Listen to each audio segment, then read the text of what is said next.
తక్కువ ధరకు బంగారు హారం అమ్ముతామని ఆశ చూపి ఓ బట్టల వ్యాపారికి గుర్తు తెలియని వ్యక్తులు 3 లక్షల టోకరా వేశారు.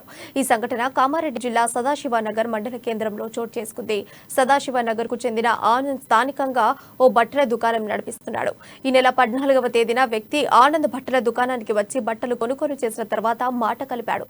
తాను మధ్యప్రదేశ్లోని భోపాల్ వాసిని అని, కొద్ది రోజులుగా డిచ్చిపల్లి ప్రాంతంలో ఉంటూ కూలి పనులు చేసుకుంటున్నట్టు చెప్పి పరిచయం చేసుకున్నాడు. పనిచేసే చోట బంగారు హారం ఒకటి దొరికిందని నమ్మించాడు. కిలోకి పైగా ఉండే ఆహారాన్ని తక్కువ ధరకే విక్రయిస్తానంటూ డబ్బుతో పరారయ్యాడు. చేసేదేమీ లేక బాధితుడు పోలీసులను ఆశ్రయించాడు.